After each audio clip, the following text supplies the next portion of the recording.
austatud aktsionärid, lugupeetud nõukogu juhatuse liikmed. Mul on suur au taaskord tervitada teid aktsiaseltsi LHV Grupp aktsionäride korralisel koosolekul. Täna on väga tähtis päev. Täna algas kevad. Valgus on võitnud pimeduse ja juba 11. aastat järjest tähistatakse ka maailma rõõmupäeva. Ilmselt selle sama valguse võidu pärast. Ma väga loodan, et tänane tähtis koosolek toob rõõmu ja kordaminekuid ka LHV-le ja loodetavasti ka igale ühele meist aktsionäridest. Ja et see nii kõik toimuda saaks, hakkame tänase koosolekuga korraliselt pihta. Minuga koos, ma juba olen nii 12. korda siin teie ees, et mul tekib ununeb harjumus tutvustada ennast, et mina olen Daniel Haab juriidilisest osakonnast. Selles küsimustes pole väga palju muutunud. Minuga koos on täna siin teie ees tähtsaid formaalseid rolle täitmas ka LHV nõukogu nõunik Marit-Enna Marjundi. Ja meil on teatav kogemus nende koosolekute juhtimisel ja protokollimisel, mistõttu esimese küsimusena peaksingi ma paluma teie heakskiitu, et mina võiksin olla tänase koosoleku juhataja ja Marit-Enna Marjundi selle koosoleku protokollija. Kas siin viibijad on selle poolt, siis palun käega märku anda. Suur tänu, noorherra. Meil on veel poolehoideid. See oli üks 2 korrast, kui te saite vanal heal viisil oma tahet avaldada kätt tõstes. Nagu paljud teist juba tähele on pannud, siis meie hääletamiskord on pisut uudsem, nii nagu juba aasta tagasi, aga sellest mõne hetke pärast. Meie 2 tööd, koosoleku juhataja ja protokollijana ja selle tulemusel tekkivat protokolli, kinnitab ja tõendab oma kohalolekuga ka siinsamas notar Hans Ainson. Aitäh, Hans. Aga enne kui me tõepoolest sukeldume nendesse üksikasjadesse, mis samuti on väga olulised, et koosolek korrektselt läbi viidud saaks, annan ma traditsiooniliseks avasõnavõtuks lava meie nõukogu esimehele Rain Lõhmusele. Palun, Rain.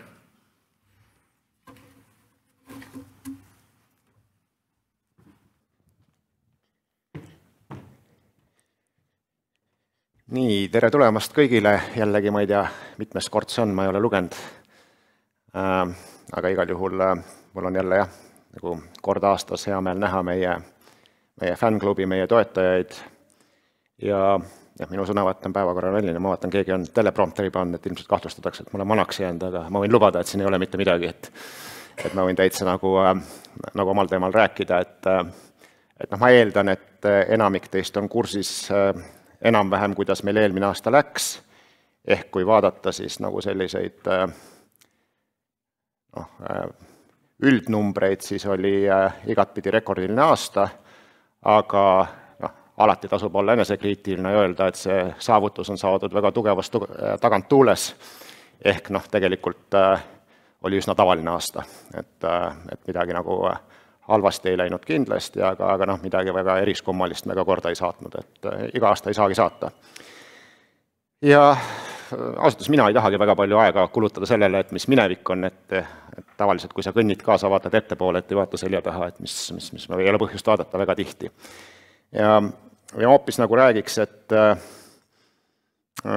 mis tunded mul endal on, et ma ilmselt olen kokkuvõttes kõige suurem aktsionär, et mis tunded mul endal on LHV tuleviku suhtes, et täpselt ma räägin nagu tunnetest, et ma ei räägi ametlikust poliitikast või plaanidest, sellest räägib Madis, et ma võin neid täitsa vabalt nagu rääkida, et mis tunded on ja kuidagi nagu, ma ei tea, mis ma olen avastanud, on kuidagi, et elus on selline, vähemalt minu elus on selline 7 aasta reegel, et kuidagi nagu asjad käivad 7-aastastes tsüklites, et mõne sõpradega rääkinud, et kellelgi teisel tundub ka, et on, et ma näiteks ise mõtlen enda tööalast karjääri, et Hansapank oli 7 aastat, et siis kui me alustasime LHV-ga, siis 7 aasta pärast me läksime lahku Gildiks ja nii edasi, et siis kui me 2009 pangaks saime, siis nagu esimene verstapost, mis me endal püstitasime, et tahaks nagu börsile jõuda, juhuslikult võttes 7 aastat 2016. Ja siis 2016, kui me börsil olime, siis mulle endale tundus, et üks asi on saavutatud ja mõned või paljud kolleegid endiselt mäletavad, et siis kuidagi jõulupeol purjus peaga ma pidasin kõne, et kus võrdlesin ennast piraadilaevaga ja rääkisin, et me peame miljardi ettevõtteks jõudma, mis tol korral olime vist 200 miljonit väärt, et kuidas, ma ei tea, umbes, aga et see on ja enne imet, et sinnamaani me jõudsimegi, et ausalt öeldes jõudsime miljardini, ega me sealt väga palju üle ei ole läinud, et edasi-tagasi läinud, et võib-olla oli ettejooks, et see ei ole nagu otseselt kriitika, aga juhuslikult sai 7 aastat täis ja 2023 mul tekkis nagu mingi rahutus jälle, et kuidagi nagu peab sekkuma või ütleme, et kuidagi nagu uut atra sättima ja mingil määral asjad võib-olla juhtuvad iseenesest, aga teisest küljest eks sa pead neid tähele panema, ehk mul täna on selline suur ja järjest kasvav tunnetus, et enamus inimesi elab totaalses ignorantsuses järgmise, ma ei tea, 5, võib-olla isegi 3–10 aasta perspektiivi suhtes, et ma arvan ja usun, et tehnoloogiline areng muudab hirmus palju, kuidas maailm töötab ja sellest tegelikult keegi ei mõtle selle peale või isegi ei räägi, et inimesed on keskendunud päevaprobleemidele, kaasa arvatud sõda siin ja seal, kaasa arvatud kliima soojenemine, see on nagu selles mõttes, et see on pikk probleem, et aga ütleme päevased ja igasugused muud asjad. Aga kus ma tahan välja jõuda, on see, et ma arvan, et see päev, kus väga paljud asjad tööst välja automatiseeritakse, jõuab järjest lähemale ja lähemale, et mingi mitte väga palju aega tagasi ise juhuslikult avastasin uuesti, täpselt 3 aastat ja 2 päeva tagasi Sam Altman kirjutas ühe niisuguse artikli nimega Moore'i seadus kõikide asjade kohta, et see oli aasta 2021, kus ta enam-vähem tegi samasuguse ennustuse ja ma arvan, et kui aastal 2021 keegi oleks seda lugenud, oleks pidanud teda ilmselt hullumeelseks, mina kaasa arvatud. Aga nüüd, kui nagu vaadata arenguid, siis mulle tundub, et jah, et selline tehnoloogia pealetung on vältimatu, see on enam-vähem kõikjal ja ma kõikjal ei taha tungida, aga eriti ka panganduses, et kui me defineerime lahti, et millega me tegeleme, et meid on Eestis siin 1000 inimest pluss osa üle mere ka, et siis tegelikult enamike inimeste töö on sõnade ja numbrite ritta sättimine, et kui vaadata niimoodi, et numbrid on ammu antud arvutitele, et keegi käsitsi ei arvuta, vähemalt ma ei ole näinud, et keegi arvutab ja tõenäoliselt lubataks ka, et peab olema kuidagi nagu mingi jälgi asi, aga nüüd siis tähendab, et suur osa inimesi tegeleb nagu ühel või teisel viisil sõnade ritta panemisega, et nagu minagi praegu tegelen teile sõnade ritta panemisega. Ja sõnad on nagu see, et millega me maailma kajastame ja teineteisega suhtleme, ebatäpsed, aga mis on tõesti juhtunud ja juhtumaas on see, et tõenäoliselt me hakkame sellest ka nagu alla jääma nagu programmidele. Mis on hea uudis ja halb uudis, et ma ei lähe nagu laiemaks, et tegelikult see sama asi suure kiirusega läheb ka nagu väljaspoole arvuteid ja võtavad robotite vormid, ehk ma väga hästi juba kujutan ette maailma, kus on varsti miljard robotit, kes kõnnivad ringi niisugused homonoidilaadsed, et ma täitsa usun seda. Aga ma mõtlen LHV suhtes, et mis see meile tähendab. Et number 1 on alati põhimõte, et me ei tohi midagi karta.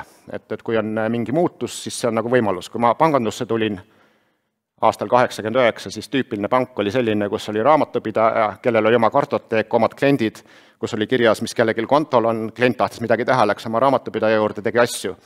Siis see suur muutus, mis Hansapank tegi 90. algus, oli see, et me koondasime raamatupidajad ära või õieti ei olnudki, et tegime keskse andmebaasi, kus oli kohtvõrk ja olid tellerid, et kes said kõiki asju kõikidel klientidele teha. Et see oli juba iseenesest suur tehnoloogiline muudatus tol korral. Järgmine laine ilmselt, mis muutis päris palju ja on nagu LHV-d mõjutanud, oli interneti tulek ehk seesama asi, et kui algul Hansapangas käisid inimesed kontorites telleritega suhtlemas, siis kusagil 90. lõpust hakkaks selgeks saama, et interneti tulekuga tegelikult ei olegi nii väga nagu asja tulla kontoritesse. Ja kui me LHV-d tegime, siis meil oli paar niisugust disaini eesmärki. Me vaatasime, et mis on olemas ja tegime paar lihtsat otsust, et Number 1, meil ei ole kontoreid, on üks või nüüd me oleme vaikselt teinud 2 tükki juurde erinevatel põhjustel, aga põhimõtteliselt me oleme kontori vaba, kuna pole vaja, et kes seal käib. Number 2, et me ei tegele sularahaga, et meil ei ole nagu seda muret, et keegi peab siin mingit turvanõuteid tegema või keegi peab seda sularaha töötlema, et me ei tegele, et meil on outsourcitud, et keegi teine las tegeleb, meie ei tegele.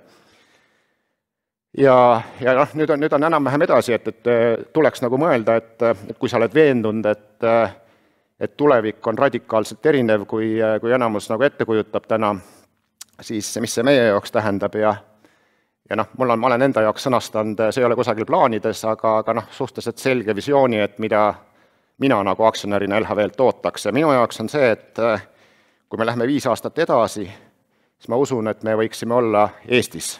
Ma jätan nagu UK ja muud kõrvale, et need on natuke liiga keeruliselt ennustatavad, et me võiksime olla kusagil umbes 2 korda suuremad, see natuke sõltub, kuidas majandus läheb, et me ei ela vaakumis, kui tubli me ise oleme, enne kõike sellest, eks natuke ka, mis konkurendid teevad, kas tuleb mingeid regulatsioone või ei tule või niisugused asju on ikka, aga laias laastus 2 korda suuremad, aga kui siiamaani on olnud areng, eks ole, et iga aasta me raporteerime, et meil on rohkem ja rohkem töötajaid, siis ma nagu ütleks üsna julgelt välja, et mul endale tundub, et me 2 korda suuremaid mahte peaks tegema poole vähema inimeste hulgaga, ehk kui meil täna on umbes 1000, et tegelikult võiks järgi olla umbes 500, ja veel enam, et sealt 500 inimesest, mul endal on tunne, et seda eesmärgi saavutada, pooled peaks olema insenerid.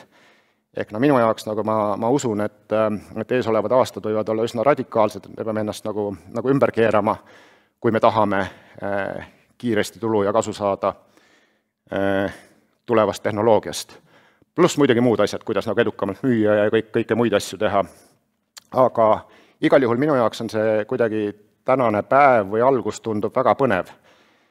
Põnev selles mõttes, et me peame ise muutuma, aga võimalused on väga suured. Mis see numbriliselt tähendab, ma ei hakka ennustusi tegema, et ei tohigi ilmselt, aga igal juhul kuidagi, et lõpetada, siis mul on selline nagu optimistlik vaade, et õnneks meil seekord on, nagu varem oli taganttuul intresside näol, siis intresside näol tõenäoliselt meil on vastutuul, aga hästi tugev taganttuul üle pika aja tuleb tehnoloogia näol, et kus me saame oluliselt paremaks muutuda. Aga see kõik on selline suur tunnetuslik asi ehk ühe aktsionäri jauramine, mida ma saan siin täna teha, aga ma arvan, et see on oluline, et sul on selline pikaajalisem vaade, sa võid vaielda, et kas see on õige või vale, võib-olla asjad lähevad teistmoodi kuidagi, aga mingisugune tunnetus sul peab olema. Aga kuna koosolek on ikkagi selleks, et teha vaja ära olulised otsused ja see ei ole nagu otsustamisele kuuluv punkt kuidagi, siis ma hea meelega annaks põranda tagasi koosoleku juhatajale.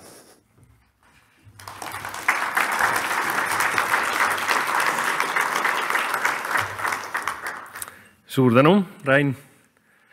Mõtlema panev. Sellisele sõnade ritta seadjale juristile muidugi pisut hirmutav. Ma ei tea, kas need operatsioonid minu hüppeliigese juures mind veel humanoidiks defineerivad, tõenäoliselt mitte. Püüame siis kuidagi õigustada oma eksistentsi mingisugustes muudes ja veelgi põnevamates ülesannetes ja rollides. Osa sellest on ka veel täna siin ees. Niisiis, pisut sellest keerulisest hääletamisest, mis võib-olla on mõnedele ka sel teisel korral tekitanud natukene küsimusi. Ehk tänasele koosolekule on eelhääle andnud juba 1000 aktsionärid. Ja ka siis täna kella 12-st kella 12:45 on registreerunud tänasele koosolekule nii siin Hiltoni saalis kui ka kus iganes üle maailma omajagu aktsionäre. Kui teil selle registreerimisprotsessi käigus tekkis mingisugune tõrge, siis võib-olla teil ei õnnestunud seda lõpule viia. Või kui te jäite ka hiljaks, ei mahtunud ajaaknasse, siis võib olla niimoodi, et alates esimesest hääletusest te kahjuks aplikatsiooni kaudu oma häält anda ei saa. Seal võib olla erinevaid probleeme ja loodame, et siis tulevastel kordadel tutvudes nii selle sissejuhatava teksti kui kõigi korralduslike küsimustega on meil võimalik neid ühiselt ületada. Samas see murrang ja tõenäoliselt taoliste murrangute eest ei ole kuhugi pääsu, on siin, et jääda ja meie hinnangul on tegemist suurepärase võimalusega kaasata meie pea 39 000 aktsionärist väga suurt osa ja võimaldada neil siis osaleda kõige tähtsamate otsuste langetamisel.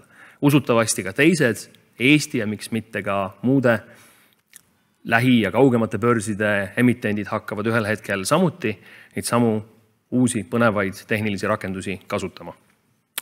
Igal juhul on teil hääletusprotsessi jooksul võimalik oma häält muuta, kuni mina koosoleku juhatajana olen selle konkreetse punkti hääletamise lõpetanuks kuulutanud ja teadustan siit meile hääletustulemused.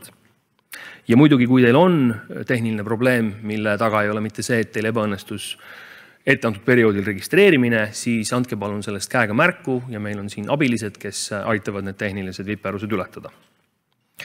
Meil on võimalik, nagu ikka, esitada küsimusi ka juhtidele ja teistele seotud isikutele, kui on nendega seotud punkti hääletus. Selleks palun siis samuti oma küsimuse soovist käega märku anda siin saalis. Teile tuuakse mikrofon. Esitage oma küsimus üksnes mikrofoni, sest meid jälgivad oluliselt rohkem silmapaare, kui täna on siia saali kogunenud. Ja kõik need, kes siis ongi video vahendusel meiega, teie saate enda küsimused edastada siis vastava chati kaudu. Ja mina koosoleku juhatajana loen sealt siis vastava punktiga seotud küsimused ka esitajale ette. Nüüd siis nende tehniliste üksikasjade ettelugemiseni, mida kahtlemata võiks üks masin teha paremini. Üldkoosoleku kutse koos kõigi selle lisadega avaldati Eesti Päevalehes, Börsi infosüsteemis ja LHV Grupi kodulehel 27. veebruaril 2024. Üldkoosolekul osalemiseks õigustatud aktsionäride ring määrati seisuga 7 päeva enne üldkoosoleku toimumist. See oli siis 13. märtsil 2024. Ja selle päeva arveldussüsteemi lõpuseisuga oli LHV Grupil 38 930 unikaalse tunnuskoodiga aktsionäri. Koosolekul osaleb ja on esindatud kokku 2649 aktsionäri, kellele kuuluvate aktsiatega on esindatud kokku 187 626 109 häält, mis moodustab 58,66% kõigist siis meie aktsiatega esindatud häältest. Ja kõigist neist aktsionäridest lausa 2503 andsid oma hääle eelhääletuse raames. Nüüd siis teine võimalus osaleda vanal heal meetodil hääletamisel. Päevakorra kinnitamine. Päevakord tehti teatavaks 27. veebruaril 2024 ja selle osas ei laekunud ettenähtud tähtajaks ühtegi ettepanekut. Ka ei ole siin saalis ja tänase koosoleku jooksul ühtegi ettepanekut päevakorra muutmiseks tulnud. Seetõttu palun ma teil, lugupeetud aktsionärid, käega märku anda, kui te olete sellise päevakorra kinnitamise poolt. Tänan teid väga, see päevakord on kinnitatud ja me saame alustada esimese ja teise ja osaliselt ka kolmanda päevakorrapunktiga, mida siis katab LHV Grupi juhatuse esimees Madis Toomsalu. Ole Madis.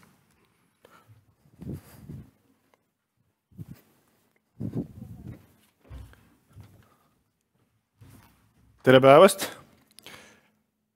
Daniel luges ette erinevaid numbrid, aga mis vist on kindel, on see, et füüsiliselt on meid siin kohapeal täna vist tundub, et kõige rohkem. Ma ei ole küll täpselt üle kontrollinud, aga saal on täis ja tundub, et osad inimesed seisavad ka. Selle üle tegelikult on hea meel, huvi on, aga mul on tunne, et lisaks kevade algusele ja rõõmupäevale siis võib-olla ka suuremad dividendid meelitsid kohale. Aga kurb uudis on see, või siis hea uudis, et LHV ennast dividendi aktsiana veel, dividendi ettevõttena veel defineerima ei hakka. Nii et loeme selle selliseks ühekordseks harjutuseks. Aga sinna jõuame.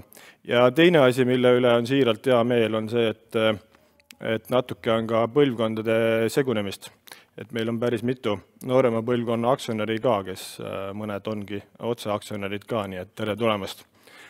Aga tõsi on see, et kui mõtted on tulevikus, siis selle mineviku meenutamine, eriti lähimineviku meenutamine, on kohati natuke igav ja tarbetu. Aga ma tegelikult arvan, et 2023 aasta on siin erandlik, sest kõik, mis välja paistab, majas sees võib-olla samasugune ei ole ja aktsionäril on hea seda dünaamikat äkki natukene ka tabada. Et tõsi on see, et meil 2023. aasta, kui me vaatame tulusid ja kasumit, siis me räägime suuresti kahekordsest tulude ja kasumi kasvust. Ja seal on taga nii ärimahtude tõusu, aga eelkõige mainitud taganttuul intressi keskkonna muutuse tõttu. Ja nüüd võiks mõelda, et see on igavesti nauditav keskkond. Et ma pean tunnistama, et oleviku nautimisega LHV-s keegi väga tegelenud ei ole, sest sellel hetkel, kui keskkond nii kiiresti muutuma hakkab, siis sa saad aru, et muutuvad ka tegelikult riskid. Ja riskid võivad muutuda nii krediidikahjudes, likviidsuses, omavahelises konkurentsis. Meil on Eestis päris mitmendat aastat kestev majanduslangus, vahepeal tipus 20%-ni ulatuva inflatsiooniga. Kui võtta ära maksude mõju, siis Eesti inflatsioon täna on umbes 1-2%. Intressimäärad, mis meile tulevad Euroopa Keskpangast, on sisuliselt 4,5. Ehk Eesti jaoks on tegemist juba suhteliselt karmi rahapoliitikaga ja sellel on omad mõjud. Panganduses raha eriti ei demoniseerita, ehk see ei ole kuidagi instrument, millega midagi osta või midagi teha, et see on kaup nagu piltlikult öeldes iga teine ja sellel asjal on hind. Majanduses on palju dogmasid ja sotsiaalteadusel iseloomulikult paljud asjad kogu aeg ei kehti, aga mis kehtlib, on nõudluse pakkumise graafik. Kui hind tõuseb, siis nõudlus väheneb. Ehk seda efekti, kuidas intressimäärad mõjuvad majandusele, inflatsioon mõjub majandusele, majanduslangus ise toob kaasa tagajärgi, siis ega me seda lõpuni veel näinud ei ole. Ja kui niimoodi kainelt mõelda, siis statistikas, eriti selline statistika, mis on viitajaga, näiteks töötuse määr ja mõned asjad veel, et pankrotide arv näiteks, ma arvan, et Eesti majanduses on pigem tõusutrendis. Teiselt poolt on käitumislikud harjumused, mis võivad muutuda enne, aga ka siin aktiivsus ei ole kõige kõrgem, aga eks vaatab. Tõele au andes, kui pangad räägivad majanduses, siis mina ei tea, see on natuke nagu, et mis värvi on armastus, et punane või roheline, et keegi ei tea. Et see majanduse nagu olukorra kirjeldamine on suhteliselt mõttetu tegevus, et 4% majanduslangust kusagil Kesk-Euroopas oleks hoopis teine tera nii tagajärgedega kui ka inimeste tunnetusega, kui Eestis, kus meil eelmises kriisis tipust põhja langes 25%. Et küsimus on selles, et millega pangad tegelikult tegelevad, on endalt küsimine, et kui riskid realiseeruvad, mida me siis teeme ja kui valmis me oleme. Et see, et kuidas need realiseeruvad või et kas on -4% või 0 või +2, ma ausalt öeldes liiga oluliseks ei pea. Et taaskord, et matemaatikat majanduses on suhteliselt vähe ja kehtivaid valemeid veel vähem. Aga siit slaidide sisu juurde minnes, siis isegi enne veel, kui aastast rääkida, siis mul on tunne, et see konteksti loomine on natukene olulisem. LHV ajalugu on selline, et ma arvan, et meie bränd on olnud enamus 25 aastast. LHV sai sel aastal 25 aastaseks. Bränd on olnud enamasti suurem kui numbrid seal taga. Aga mis on juhtunud, on viimased 3-4 aastat on tegelikult sisu, ma arvan, suurem, kui isegi väljaspoolt tunnetatakse. Me oleme viimase 5 aasta jooksul finantseerinud Eesti ettevõtteid rohkem kui 5 miljardi euro võrra ja eraisikuid me lihtsalt alustasime hiljem kodulaenudega 1,5 miljardit. Viimase 5 aasta Eesti finantseerimine suurusjärgus 7 miljardit eurot ja need numbrid on loomulikult sellise natuke geomeetrilise kujuga, et just 2023. aasta kasvud on siin olnud veel suuremad. Ettevõtetele väljastatud laenude viimase 3 aasta jooksul on umbes 1/3 tulnud LHV-st. Ehk me oleme täna kasvanud Eesti majanduse üheks suurimaks finantseerijaks. Ja see on tulnud tegelikult siin viimase paari aasta hüpete pealt. Makseid rohkem kui 300 miljonit, hoomamatu number tegelikult ja lihtsalt maksu tuleb ka maksta nii, nagu seadus ette näeb, et võib-olla on huvitav teada. Ei ole üllatus, et üks olulisemaid slaide meie jaoks ehitame eeldusi, tulemused tulevad selle peale, ehk keskendumine headele tugevatele suhetele oma inimestega, klientidega, aktsionäridega ka. Neid tunnustusi on erinevaid ja LHV üldiselt on need endale korjanud, aga mitte see ei ole oluline. Oluline on see, et me ise tunnetame, et need asjad täpselt niipidi on ka. Et aktsionäridele tootluse lubadust annavad väga vähesed börsiettevõtted. Me oleme seda kogu aeg teinud, õnneks on õnnestunud reeglina täita ka ja üldiselt sellise läbipaistva ettevõttena toimetame. Parim tööandja, okei, aga täna meil on rohkem kui 1000 töötajat, et fakt on see, et natukene muresid on ikka millega tegeleda ja see paat mitte kunagi valmis ei saa, et siin kuidagi ei saa puhkama jääda ja see sama puudutab kliente ka. Et millega me lõpuni rahul ei ole, on selline, et klienditeenindus, ütleme, alguses kliendi saamisel on tegelikult super, mõõda kuidas tahad, emotsioonide, kiiruse või millegi muu kaudu, aga siis, kui ta läheb natukene sellise regulatiivsesse rägastikku, siis me peame olema paremad. Puudutab nii maksete monitoorimist, rahapesuga seotud asju ja kõike muud, et kogu see järelsüsteem toimiks sama hästi ja sama efektiivselt. Aga suures pildis need on need eeldused ja sinna peale, kui need toimivad, annab ehitada küll. 2023 tagant tuul oli, aga selle võrra on natuke üllatavam isegi, et ka ärimahtude numbrid ajaloolises kontekstis olid kasvunumbritena väga korralikud. Et ei tekiks seda efekti, et me harjume ära ja võtame iseenesest mõistetavana, siis hakkavad riskid realiseeruma. Et tegelikult tööd tehti, energiat pandi ja laenumahtude kasv rohkem kui 350 miljoni euro võrra. Tegelikult on väga arvestatav number. Loomulikult baas on all kasvanud, ehk selline protsentuaalne kasv paratamatult on aeglustunud, matemaatika töötab. Hoiuste puhul defineerisime 2023. aasta sisuliselt kõige suuremaks riskiks likviidsus, rahal tekkis taas hind, konkurents, kõik muu sinna juurde ja kui risk on, siis tuleb sellega tegeleda, et hoidsime erinevad kanalid lahti ja ütleme siis tavapärased hoiused sisaldab ka hoiuse platvorme umbes miljardi võrra kasvu, seal ei ole sees banking services ehk siis finantsvahendajad hoiuseid, kuna me seda välja otseselt ei laena ja see volatiilsus on natukene, ütleme mitte taotluslik, aga me oskame sellega arvestada. Kasvas ka teise samba pensionifondide maht täiesti arvestatavalt 200 miljoni võrra.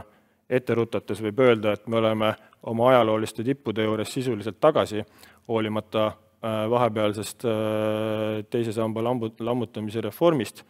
Ja pangaklientide arv tegelikult samamoodi, et 40 000 uut pangaklienti. Mis küll on see, et me peame tegelema oluliselt nende aktiivsusega. Ja kui need ritta panna, siis likviidsus on meil täna heal tugeval tasemel. Ma arvan, et me oleme turu üks likviidsemaid pankasid, kapitaliseeritus samamoodi. Fakt on see, et LHV jaoks tervikuna viimase 14 aasta suurim tegelemise vajadus ja üks riskidest ka on olnud ikkagi kapital ja kapitaliseeritus.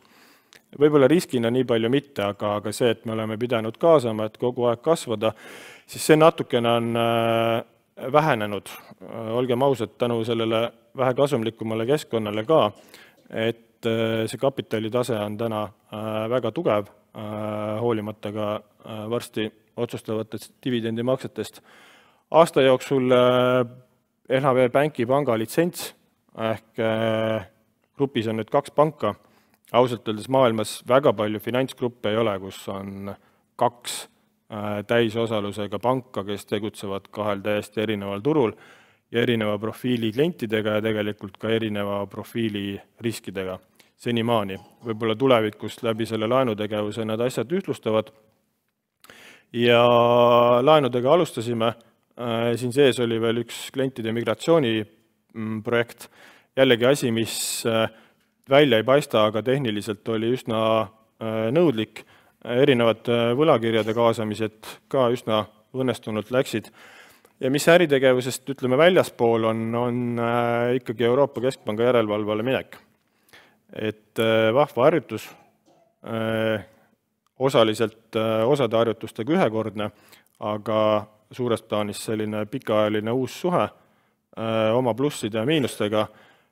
Vastas on väga professionaalsed inimesed, aga ka selle võrra, ütleme, nõudlikud ja puudutab erinevaid tiime, et suures pildis on see tähendanud meile, kui me nüüd räägime finantsprognoosi raames AI-st ka, siis ütleme, et kiired lahendused on tähendanud sellise hinnanguliselt 15–20 inimese töökohtasid. Ja see ei võta arvesse neid kulusid, kui palju juhatuses või nõukogus tuleb tegeleda asjadega, mis otseselt väärtust ei loo. Ehk seal on ka selline alternatiivkulu komponent, aga me oleme harjunud puude taga metsa nägema, nii et väga ei lase ennast sellest häirida, et kui on võimalik hakkama saada, siis küll me saame ka.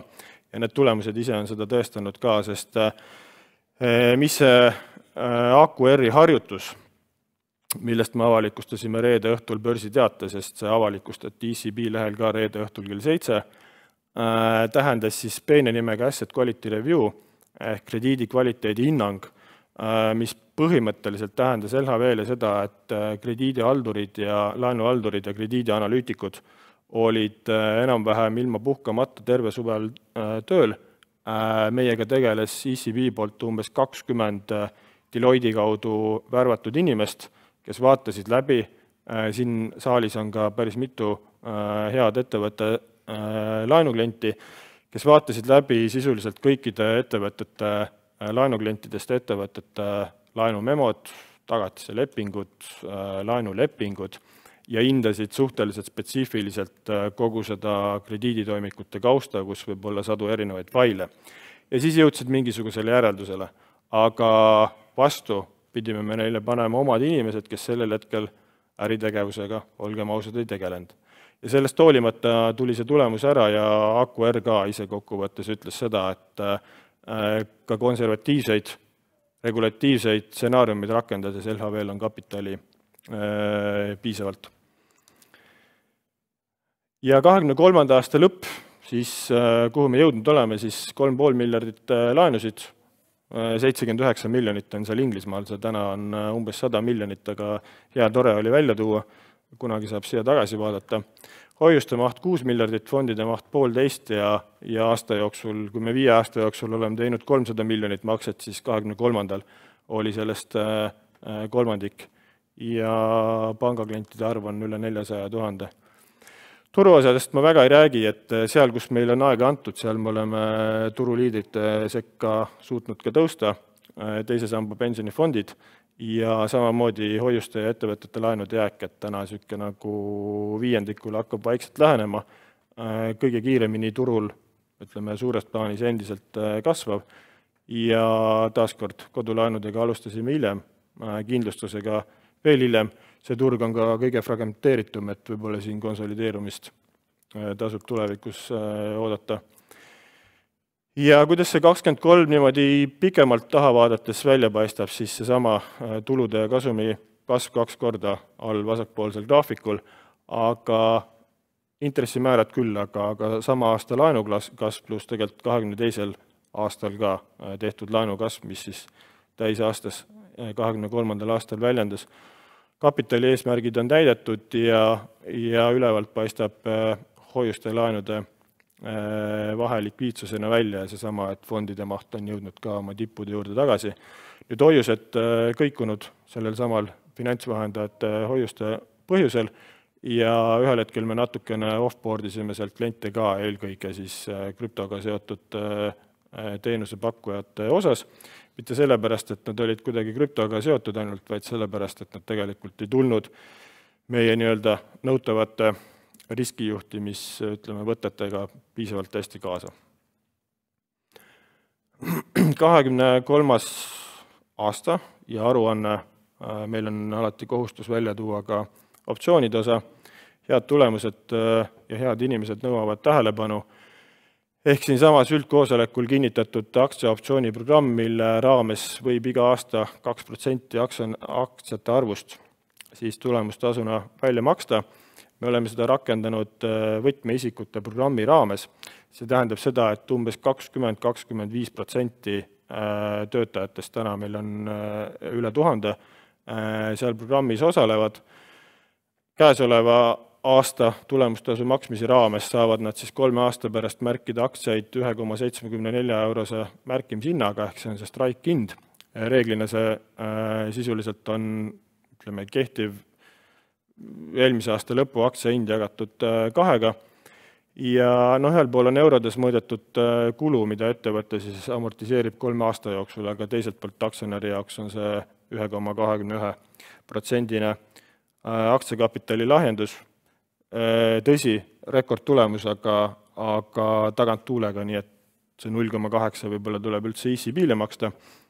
Seda me veel otsustanud ei ole, aga see, mis inimeste panus on, siis selline see otsus on. Ja sinna 2% vastu me ei ole läinud ja tegelikult käesoleva programmi raames on võimalik ka 2% ületada, kui kasutada ära siis eelmistel aastatel kasutamata jäänud osa, aga taaskord, et selleks peab olema mingi eraldi ülimõjuv põhjus.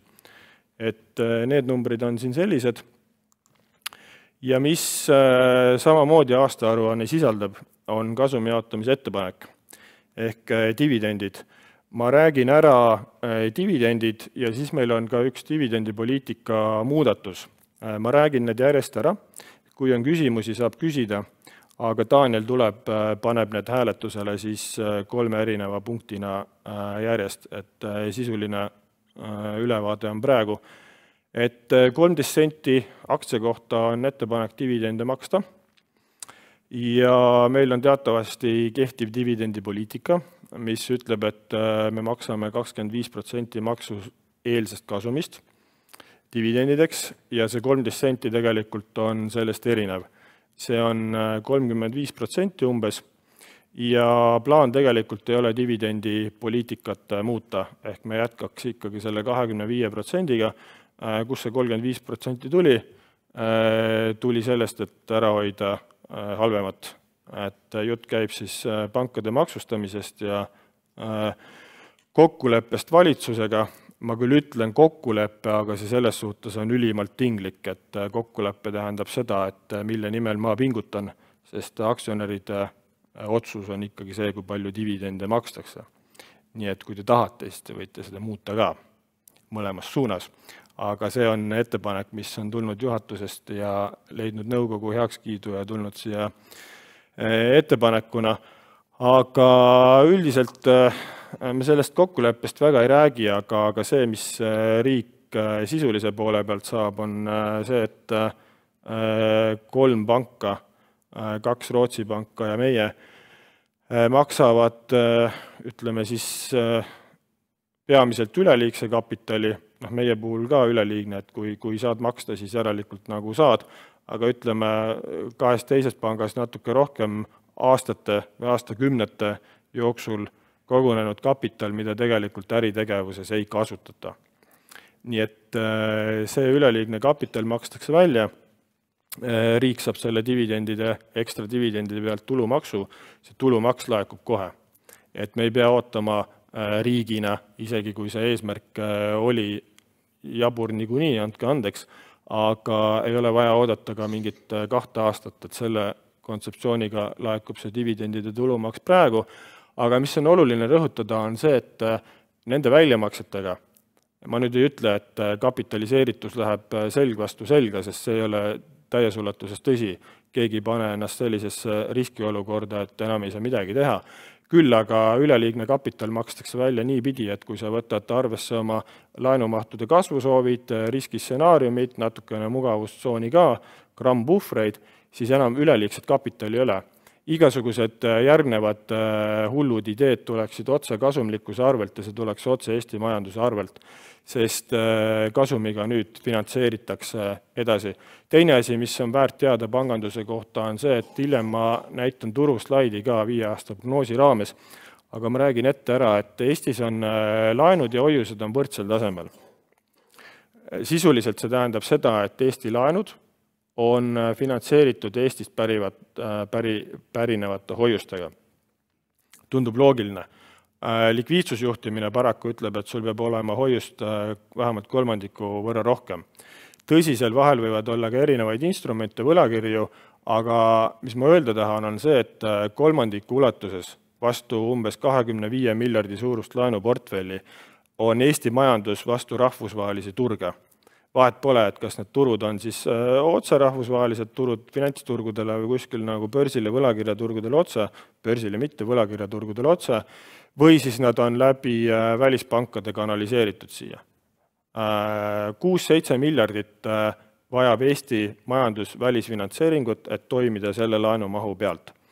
Nii et igasugused vahvad ettepanekud ei tähenda ainult kapitali ja kasumit, vaid tähendab investeeringu keskkonna muutust, mis võib tegelikult tõlgenduda ka kõiges selles.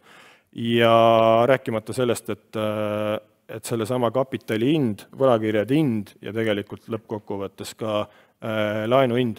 Et kokkuvõttes ma näen seda täiesti win-win-win lahendusena.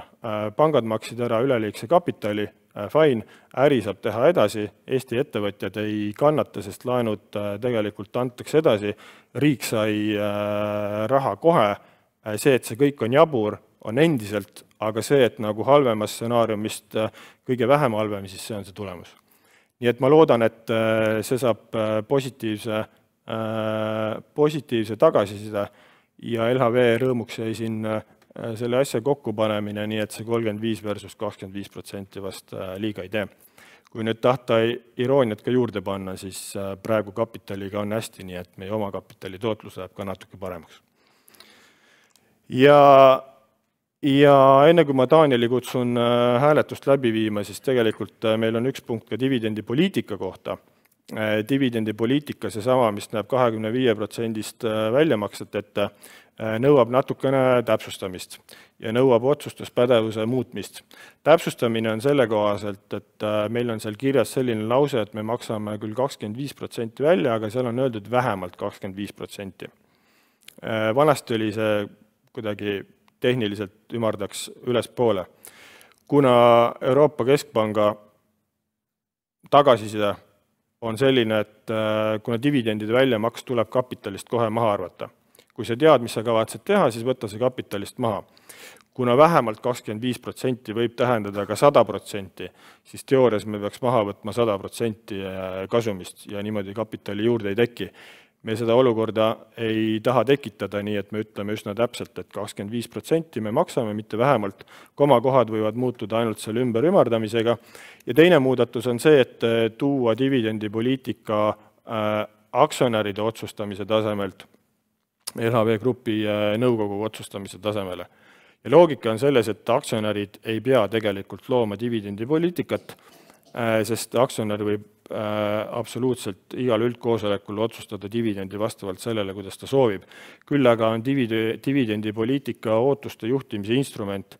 Kui see tuleb läbi juhatuse ja nõukogu, siis see on parim arusaam sellest, et kuidas me kapitali kasutame ja kuidas me läbi väljamakseta kavatseme seda aktsionärile tagasi anda ja kuidas me ise ennast näeme. Kuna me ise ennast ei näe veel dividendi ettevõttena, vaid pigem kasvuettevõttena, siis see 25% ongi selline kompromiss. Samal ajal me tahame näidata, et me oleme suuteliselt dividendide kujul aktsionärile niipidi raha tagasi kandma, aga see tegelikult ongi selline juhatuse nõukogu näitamise instrument. Nii et selles kontekstis ei pea see olema üldse üldkoosoleku otsus. Etterutates võib öelda, et täna kavatsus seda muuta ei ole, aga selliste samasuguste tehniliste muudatuse tõttu on väga aeganõudev protsess üldkoosoleku kaudu käia. Ja veel kord, riski siin ei ole, sest aktsionär võib otsustada dividendi nii, nagu heaks soovib. Nii et 3 teemat, majandusaasta aruande kinnitamine, dividendide väljamakse 13 senti aktsia kohta ja dividendipoliitika. Et ma ei tea, kas selle kohta on mõned küsimused. Meil on täna ka üle video ja elektrooniliselt päris palju vaatajaid, et sealt ma näen, et ei ole. Aga kas on saalist? Lihtsad teemad, aga siis hääletame nad läbi. Aitäh sulle, Madis! Ma lootsin selle dividendipoliitika tehnilise juristi jutu nagu endale jätta, et pisutki õigustada veel seda, et miks neid juriste võiks vaja minna ka tulevikus inseneride kõrval, aga näed, Polegi artificial intelligence'i vaja, pelgalt targad inimesed võtavad juba paberimehedetelt kõik ära. Aga sellest sõltumata on meil siin muu formaalsus, mida läbi viia. Esimene punkt, mida me täna hääletame, on siis 2023. aasta majandusaasta aruande kinnitamine. Ja kogu küsimus teile, lugupeetud aktsionärid, ongi, et kinnitada grupi 2023. aasta majandusaasta aruanne üldkoosolekule esitatud kujul. Palun nüüd siis hääletada.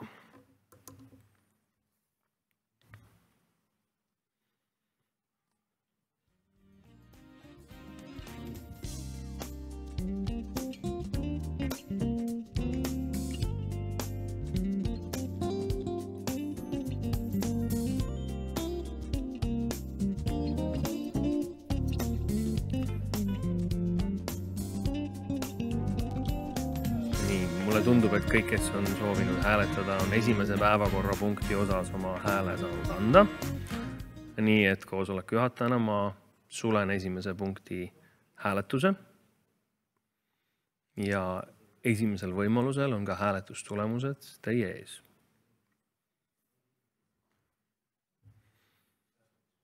Nii, esimese päevakorrapunkti ja hääletuse tulemusele on poolt hääli antud 174 084 896, mis moodustab 92,78% tänasel koosolekul esindatud häältest. Vastu hääli on 97 040, erapooletuid hääli 57 937 ja ei hääletanud 13 386 236. Ma tänan teid, sellega on majandusaasta aruanne 2023. aasta kohta kinnitatud. Ja meil on võimalus liikuda edasi siis kasumi jaotamise ettepaneku hääletamisele, mida Madis juba väga põhjalikult tutvustas. Ja nüüd palungi siis lugupeetud aktsionäridel kiita heaks 2023. aasta majandusaasta kasumi jaotamine selliselt, et 2023. aasta majandusaasta grupi kui konsolideerimisgrupi emaettevõttele omistatav kasum on 140 938 000 eurot. Kanda reservkapitali 0 eurot. Kiita heaks juhatuse poolt esitatud kasumi jaotamise ettepanek ja maksta dividendidena netosummas 13 eurosenti ühe aktsia kohta. Dividendi õiguslike aktsionäride nimekiri fikseeritakse 5. aprilli 2024 Nasdaq CST arveldussüsteemi tööpäeva lõpuseisuga ja sellest tulenevalt on aktsiatega seotud õiguste muutumise päev ehk X-päev 4. aprill 2024. Alates sellest kuupäevast ei ole aktsiaid omandanud isik õigustatud saama dividende 2023. aasta majandusaasta eest. Ja dividendid makstakse aktsionäridele välja 12. aprillil 2024. Kes on selle pika, aga olulise otsuse poolt, palun nüüd hääletada.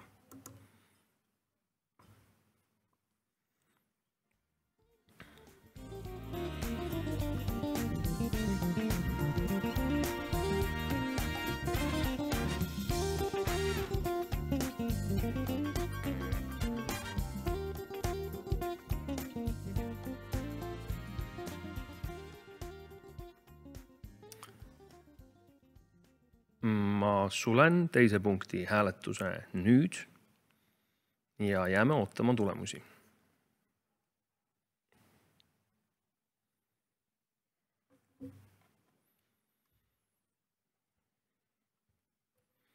Ja teise päevakorrapunkti poolt on antud 178 726 831 häält, mis on 95,26% tänasel koosolekul esindatud häältest.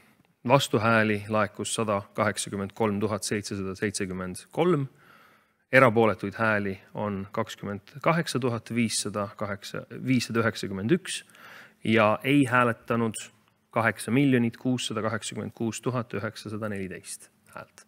Sellega on ka teine päevakorrapunkt aktsionäride poolt kinnitatud. Ja kolmas punkt siis, mille osas ka aktsionärid hääletavad, on dividendipoliitika otsustuspädevuse muutmine. Jällegi, nagu Madis teile juba väga põhjalikult selgitas, on tegemist pigem formaalse otsusega.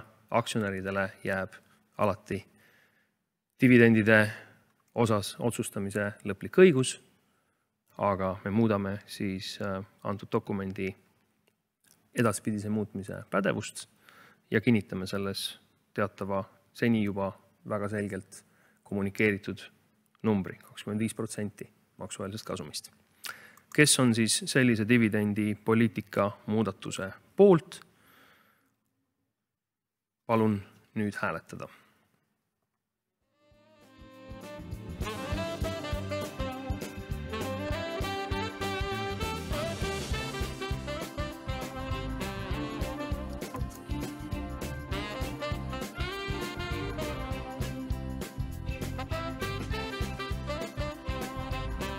Me sulgeme hääletuse.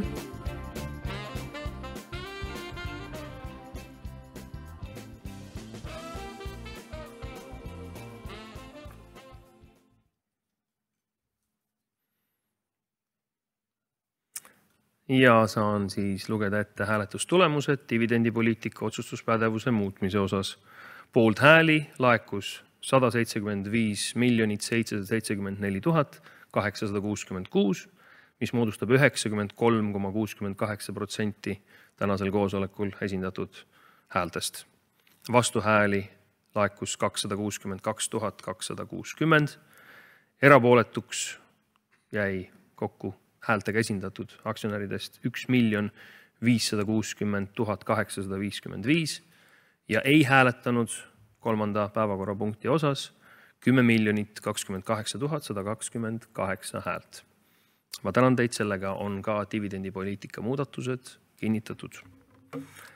Ja nüüd saan ma kutsuda tagasi teete grupi juhataja Madis Toomsalu, kes annab ülevaate 2024. aasta esimese 2 kuu majandustulemustest ja puudutab järgmist punkti samuti 5 aasta prognoos. Ja, aitäh. Kaua ei peatu. Need asjad, mis sai enne räägitud, need on materialiseerunud ka juba osaliselt sellel aastal. Tulime uue tootega, kogumiskonto, aitab raha koguda, kellel on vaja panga kaasabil, panga kanalis siis eesmärk erinevateks tegevusteks seada, siis seal on lihtne ja mugav seda teha, aga oluline on see, et sellele kontole makstakse ka 2% intressi jäägi pealt. See juures võib sealt raha igal hetkel ka välja kanda.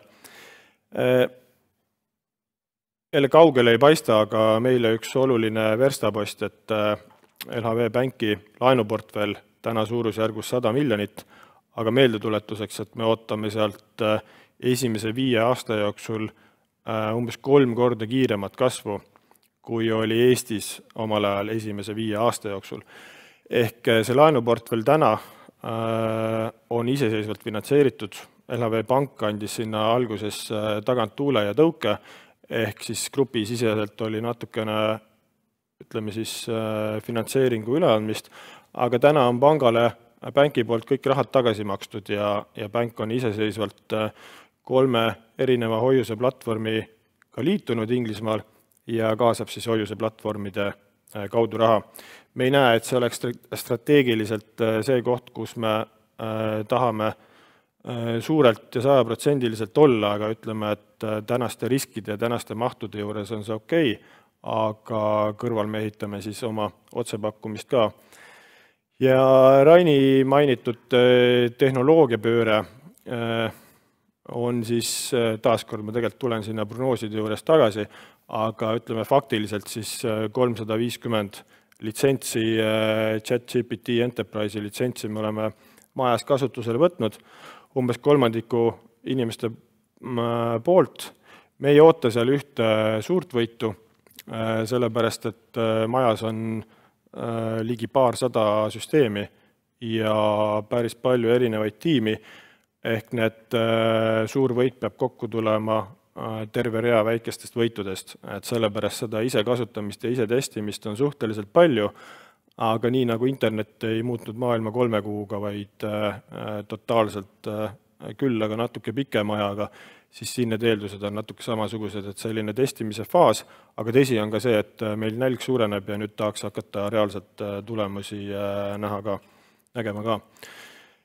Numbritest nii palju, et pangaklientide arvu kasv jätkub, fondide maht on olnud natuke volatiilsem, et siin on erinevaid põhjuseid, aga ega see nälg kuhugi ära kadunud ei ole, et me arvame, et meie aktiivselt juhitud fondide strateegia on õige, et kes on rohkem lugenud erinevaid varaklasside omavahelisi analüüsi, siis see, et kui sa oled ettevõtetele mõnikord lähemal, olgu siis läbi mingite fondide või otse, siis aitab loodetavasti tootlust ka parandada. See küll kehtib eelkõige pikem aja keskmisena, mitte lühiajaliselt. Lühiajaliselt oleme me siin samamoodi just võrdluses konkurentidega natukene tuulte ja turgude meelevallas, aga kuidagi me ei näe, et me peaks muutma oma pikaajalist põhimõttelist strateegiat. Varahaldus ärimudelina on täna edukustasu peale ehitatud. Me eeldame, et me edukustasu teenime, kui meile pikaajaline tootlus on vähemalt 6% ja sellise strateegiaga on seda võimalik saavutada küll. Lihtsalt kalendriaasta ei maksa siin mitte midagi, et maksavad pikemad trendid ja sisulisem töö. Laenude pool 2 kuuga tegelikult väga korralik number, et 50 miljonit kasvu, hoiustega ja hoiuste kasvuga kaetud. Kapitali eesmärk taaskord väga okei, täidetud ja kasumi osas me tegelikult oleme 2 kuuga finantsplaanist 5 miljoni euro võrra ka ees. Sisulisemaks minna siis, kuna me oleme oma 5 aasta finantsplaani avalikustanud, siis võib-olla ma isegi ei jää sinna numbritesse nii palju kinni, et meil on küll siin väike makroülevaade, et lehest loeb erinevaid asju, aga kes tahab emotsiooni mõõta, siis majandususaldus on seda natukene näidanud, et siin lühiajaliste põhjade lähedal me oleme ja väike tõusunurk on sees, aga väga palju me siit välja pigem ei loe. Küll aga mis on ootused Euriborile ja inflatsioonile, siis inflatsioon Euroopas läks üles, nüüd on alla tagasi tulnud.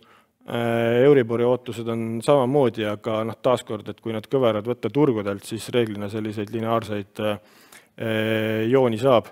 Aga see, et on mõju avaldanud, siis see on tõsi, aga kus see piir on, millel optimum leitakse, turud ütlevad täna seda, et kuskil poole aasta keskel hakatakse langetamisega pihta, et eks siis ole näha.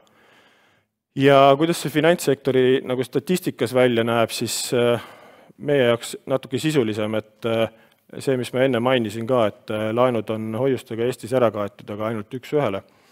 Ja intressimäärad loomulikult on läinud üles, aga just see all parempoolne graafik, et võlgnevuste arv on püsinud madal. Ja see oranž tulp, mis on seal nullist erinev, et see veel on ka kuni 30 päeva võlgnevused. Mida ikka juhtub, et küsimus on eelkõige pikemaajalistes võlgnevustes ja need tasemed on endiselt madalad. Inglismaal on selline huvitav seis, et töötuse määr on hakanud alla tulema, aga Inglismaa üks suur probleemi on see, et tööjõus osalemise määr on tegelikult ka vähenenud, et kui protsendipunkt ei tundu palju, siis jutt käib ikkagi väga suurest hulgast inimesest, kes väärtust lähitulevikus või tulevikus ei loo. Ja üleval paremal, et need on ametlikud jooned, aga kui jälle, et prognoose tehakse, aga kui mõelda sisuliselt, et intressimäärad püsivad inflatsioonist pikaajaliselt rohkem kui 2% kõrgemal, siis lihtsalt päris lõpuni loogiline ei ole. Aga pigem näitab seda sama, et kui palju ja kui keeruline on täna raske teha prognoosega täiesti makro- ja rahanduspoliitika tasemel, et sisaldab mõnes kohas ka natukene ebaloogilisust ja SKP reaalkasvud samamoodi, et ütleme UK kohta ikkagi nagu suur volatiilsus. Et eks nähakse selle volatiilsuse vähenemist, võib-olla tuleb, võib-olla ei tule. Et meie enda finantsprognoos paar asja, millest me kvartali aruannetes ei räägi, aga ma mõtlesin, et ma täna katan ära. Et kuna me pangamaksust rääkisime muudest asjadest, siis ütleme sellised panganduse strateegilised kitsaskohad täna. Ja isegi Eestist alustades siis kommertspankadest on palju räägitud ja natukene sellises, no ütleme, kahetises võtmes. Aga ma julgeks täna kõva häälega välja öelda, et Eesti probleem ei ole mitte kommertspangad ja nende omavaheline konkurents, vaid see, et pankadele puudub Eestis konkurents. Ja see on strateegiline risk, millest keegi ei räägi, sest et veel 6-7 aastat tagasi oli Eestis paar panka, juhtumisi kõik kuuluvad välisomanikele ja juhtumisi finantseerisid nad tervet Eesti majandust. Ja see on see, mida me tulime lõhkuma, et see väliskapitali ja kohaliku kapitali tasakaal oleks parem, väliskapitali peab olema ja see sama hoiuste pilt ka, et seda peab siia Eestisse tekkima, see on okei, aga see tasakaal peab olema parem.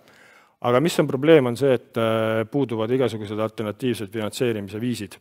Kapitaliturgude areng on olnud äärmiselt nõrk ja kui LHV on laenanud 7 miljardit Eesti majandusse 5 aasta jooksul, siis võrdleme seda kas või terve börsikapitalisatsiooniga või võlakirjade turumahuga. Ja kuhu ma tüürida tahan, on see, et Eestil on läinud nii hästi ja Eestis umbes 100 pluss 1000 ettevõtet, osa ühingut on, 1000 ettevõtet moodustavad majanduse, 1000 ettevõttest umbes 900 pluss ettevõtet on finantseeritud pankade poolt. Ja see tegelikult on kompliment heale tehtud tööle ja siis, kui hakatakse rääkima, et mida saab paremini, siis vabandust, et kontsentratsioon ei ole mitte nagu pankade küsimus, vaid alternatiivide küsimus. Nüüd teine teema on, mis on natukene laiem vaade, on see, et kui me vaatame kapitali juhtimise konteksti, siis, ja see kehtib nüüd Euroopa kaardi peal, on selline termin nagu IRB ehk sisemine kapitali arvestus, mis lubab võtta pangale arvesse enda reitinguid ja selle pealt kapitali arvestada. Nüüd tervel Lääne- ja Kesk-Euroopal kõige suurematel pankadel on IRB. Ja kui tõmmata kaardi peale vana raudne eesriie, siis Ida-Euroopa riikidel peaaegu ei ole ühelgi pangal IRB luba. Ja see vahe on nii suur läbi selle sisemise kapitali arvestuse ja see vahe tegelikult võimendub veel ekstra selles, et juhtumisi selle regiooni kapitali nõuded on kõrgemad. Eesti kapitali nõuded on Euroopa ühed kõrgemad ja need on kohati isegi veerandi võrra kõrgemad, kui on näiteks Lõuna-Euroopa osadel riikidel. Ja kui sinna alla teha metoodika erinev arvestus ka, siis võib saavutada vahe, kus reaalselt 100 ühikule laenule pannakse Eestis kapitali absoluutsummas vastu 2 korda rohkem.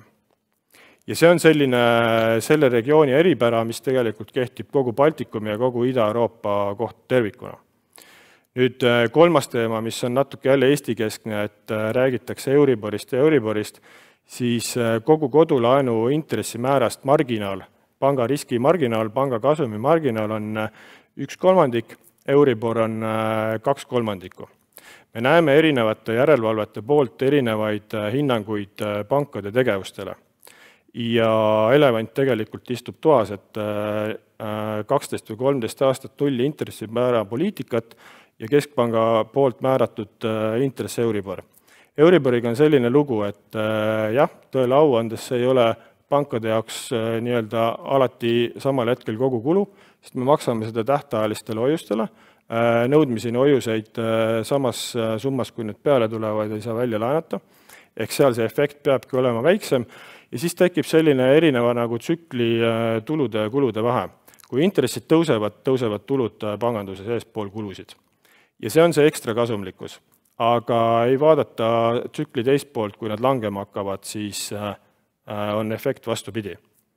Loomulikult me tegeleme sellega, et kuidagi see läbi efektiivsuse ja laenumahtude kasvu ära siluda, aga selline nagu tsükli lühinägelikkus on täiesti arvestatav probleem, sest tegelikult me räägime, ütleme, panganduse või majanduse ABC-st. Et me ei saa keskenduda sellele ühele tsüklile ja siis tegeleda panga marginaalidega, 2/3 on Euroopa Keskpank. Ja kogu loogika ju süsteemis ongi see, et Euribor liiguks tarbijateni lõpuni edasi. nii laenuvõtjatest ettevõtetele kui ka eraisikutele. Tarbitaks vähem, investeeritaks vähem, süsteem toimib läbi kommertspankade. Ehk et süsteem praegu toimib täpselt nii, nagu ta toimib ja peab, ja midagi eriskummalist seal ei ole. Nii et see, mida me täna naudime, pärast me peame tegelema, et me seda käest ära ei annaks. Ja 4. pool on seesama Raini mainitud tehnoloogia. Meil küll 5 aasta prognoosis 4 korda suuremat efektiivsust ei ole, et meil on küll 2 korda kasvu sees, aga 2 korda väiksemate inimeste arvuga veel ei ole. Visioonid tulevadki enne plaane, et vaatame, kuhu me jõuame.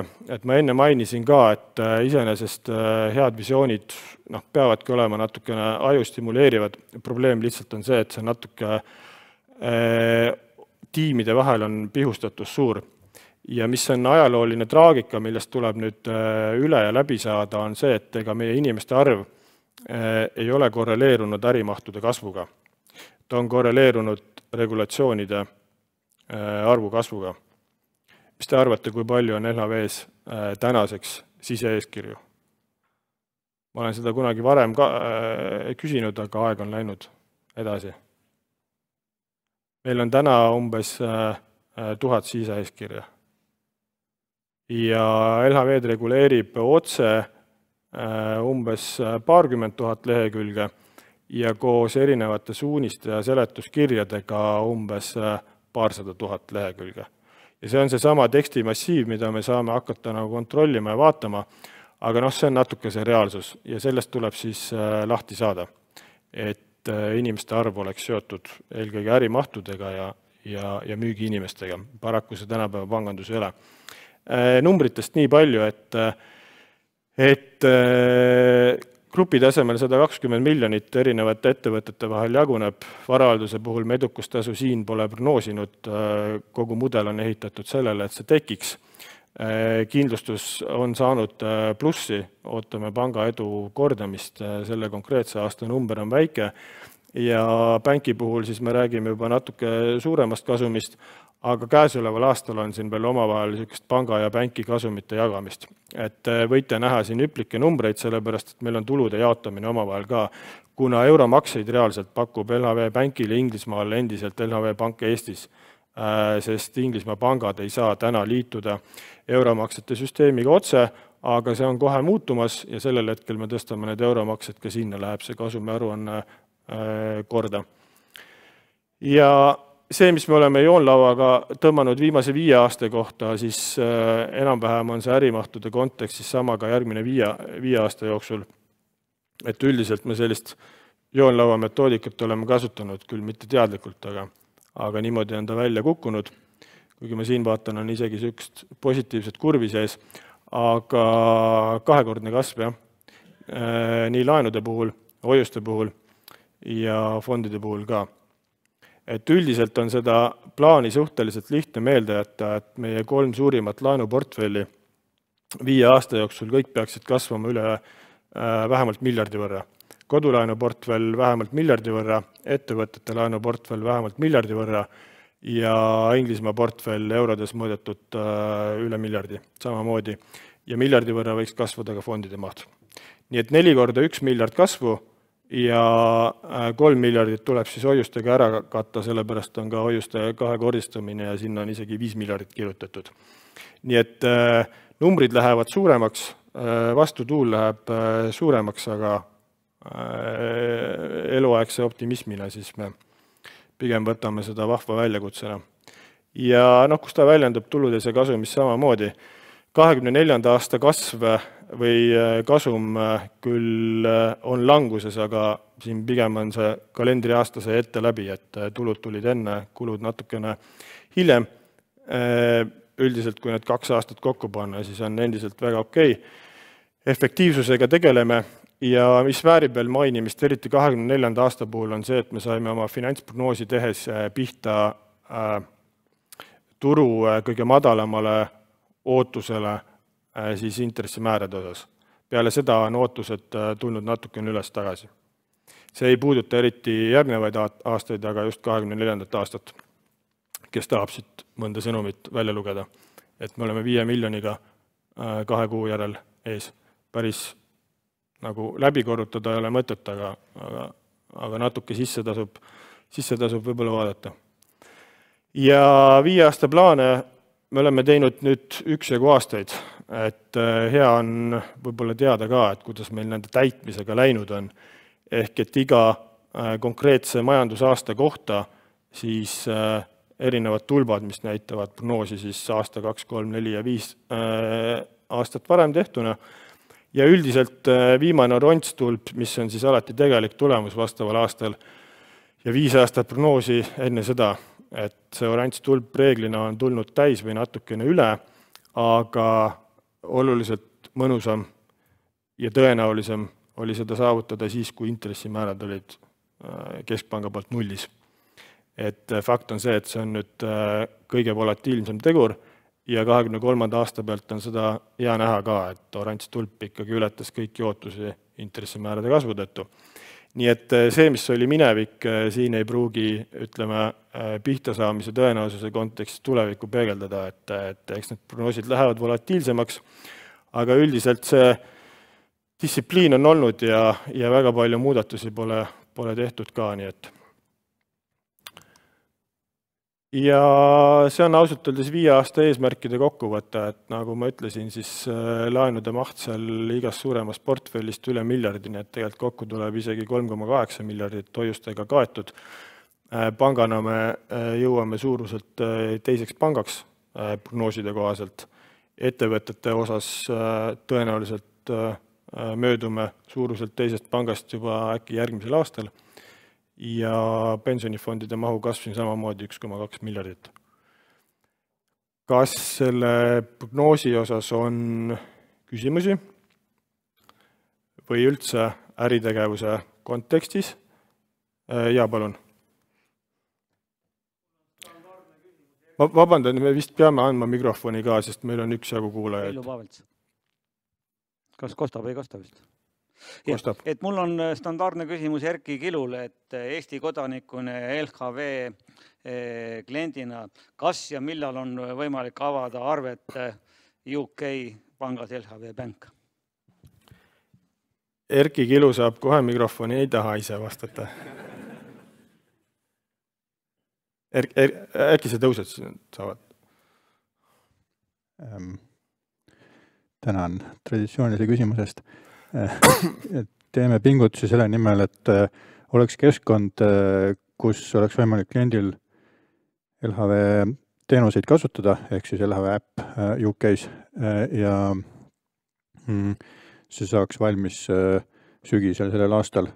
Meie esmane klientuur on ikkagi Ühendkuningriigis olev eraisik, kes tahab raha säästa, sest meil on vaja finantseeringut selleks, et ettevõtete laene välja anda.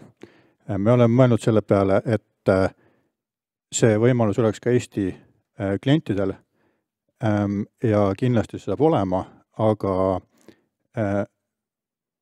kui paljudele klientidele ja mis tingimustel, selle me peame veel täpselt maja sees kokku leppima.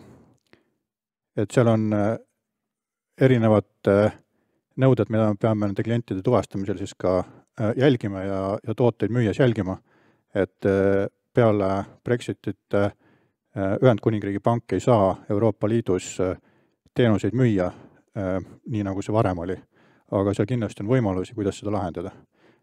Nii et LHV äpp, mille kaudu teenuseid kasutada, peaks sellel aastal valmis saama, aga kuidas Eesti kliendid sellega liituda saavad, siis selleks ma võtaks veel paar kuud aega. Tõsi on see, et nõudlus on olnud suur juba praegu, ehk on olemas ootelist piltlikult öeldes, nii et plaan on ja me saame sellest täitsa aru. Seal on ka küsimus.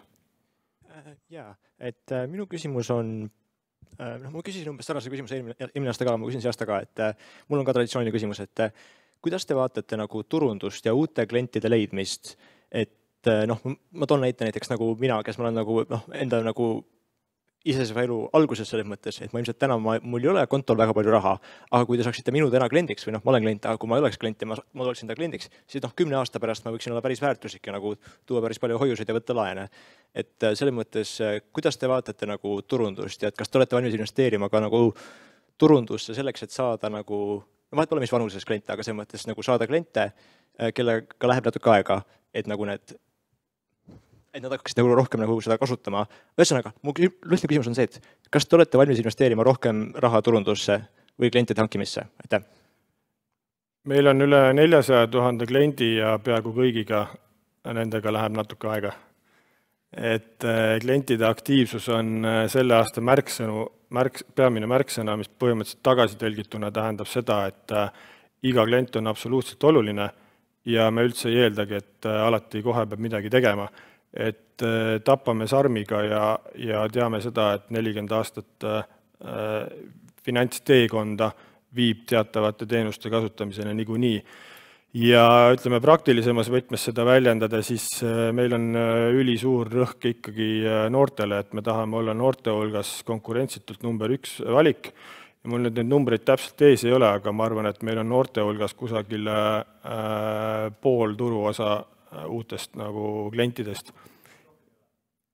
See on ausalt öeldes väga õigustatud ja näljane küsimus, et peab tegelema, et oleks rohkem. Et ta ei ole kuidagi nagu töö, mis lõpeb. Ja LHV sellist käekirja ja disainikeelt ja kõik turundust ka, siis ka me minu arust nagu kokku ei hoia, aga turunduses paraku on tegelikult ikkagi ka mingisugune piir, et kus sa nähtavuse konkreetsel ajahetkel kellegile nagu saavutad või saavuta. Et kampaaniatest olemata viimase 5 aasta klientide lisandumine on olnud ju 3500 kuni umbes 5000 klienti kuus. Ja see võiks ju kõikuda kampaaniast olenevalt, et äkki ühel kuul tuleb ainult 100, ei tule. Et see tegelikult see turundus on pikaajaline strateegia ja ausalt öeldes turundusest olulisem on nagu sisuline bränd, mis ei räägi sellest, et mis värvi sa parajasti kasutad, vaid mis on pikaajaline, kindel ja usaldusväärne. Ehk me ehitame seda ja turundus ainult võimendab mingisuguseid sõnumeid ja asju. Aga õigustatud küsimus näljane ka, eks me peame siis sinna 100% poole tüürima.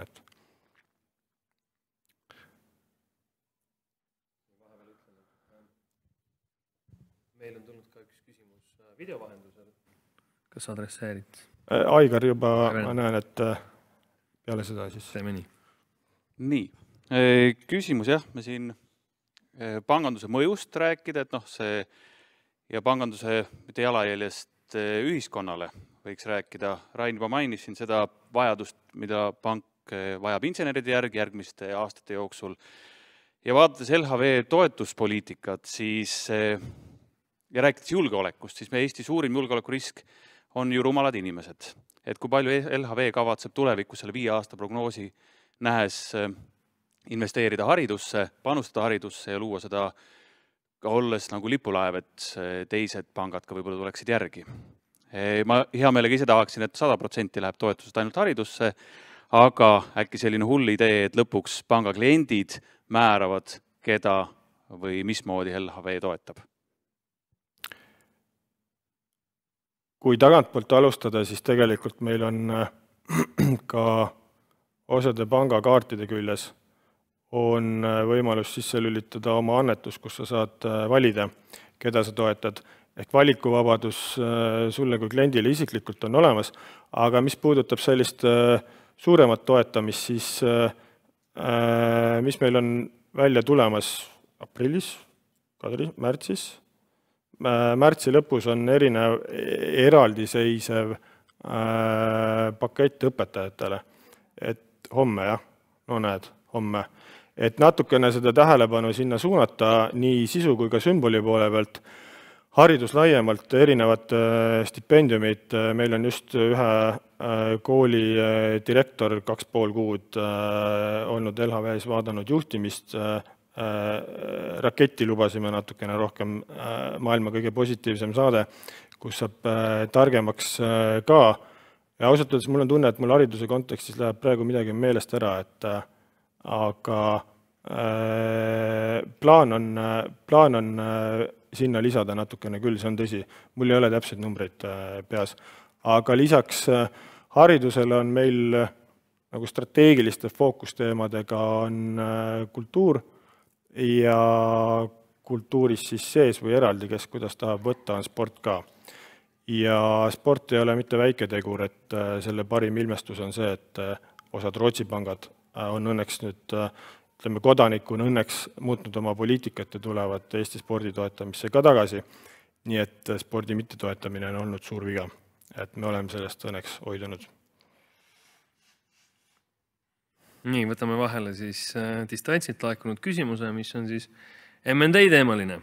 Kas on silmapiiril uusi ettevõtete oste või ülevõtmisi äri kasvatamise eesmärgil? Täna ei ole. Ma loodan, et te saite oma vastuse. Aga siis tundub, et rohkem küsimusi ei ole. Igal juhul aitäh, et mis seekord oli teistmoodi, et me andsime natukene rohkem sissevaadet. Aga ma ütlen ausalt ära, et see ei ole edaspidi plaan. Et kuna keskkonnamuutus on suur, siis võib-olla seda, kuidas vahepeal on veri ninast väljas, on pull teada, aga üldiselt me jätame selle tulevikus natukene tahaplaanile. Et aktsionäri jaoks loeb tulemus ja te tehke oma tööd ise, et seda tööd igi ei pea iga kord demonstreerima. Plaanid on head, lähme sealt edasi ja nii nagu visioonina sai esitatud, siis tegelikult loodetavasti üle pika ajaga mitu korda efektiivsemana. Mul on üks küsimus, võib-olla ma valesti sain aru ja veel tekivad võimalused esitada küsimused teiste teemade kohta, aga kuna juba võtsin mikrofoni, esitan praegu. Kui suur LHV-s on investorite maht, kes kasutavad LHV investeerimiseks, kes on omandanud Vene aktsiad ja siiamaani neid omavad ja kas on LHV-l mingid plaanid, kuidas neid investorid saavad nendest väljuneda, sest aktsiad olid külmutatud 25 veebruar, kui ma ei eksi, 22 aasta. Numbreid ei oska peast öelda. Ma arvan, et aktsionäri üldkoosolekul võib-olla see nii oluline ei ole, et me võime pärast vaadata ja rääkida, aga see ma siit Annika pealt nägin, et see number on väga väike. Et aga kui see huvi on suurem, siis saame jagada.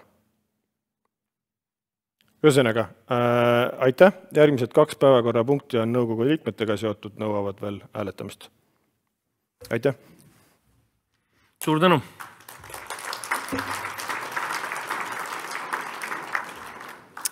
Nii tõesti on, järgmised 2 ja tänasel koosolekul ka viimased päevakorrapunktid puudutavad LHV Grupi nõukogu. Nii ühe nõukogu liikme volituste ennetähtaegset lõpetamist kui uue nõukogu liikme ametisse nimetamist. Ja kes oleks õigem rääkimaks LHV Grupi nõukogu tööst ja selle liikmetest, kui mitte Rain Lõhmus, nii et palun Rain, kas sa tuleksid siia.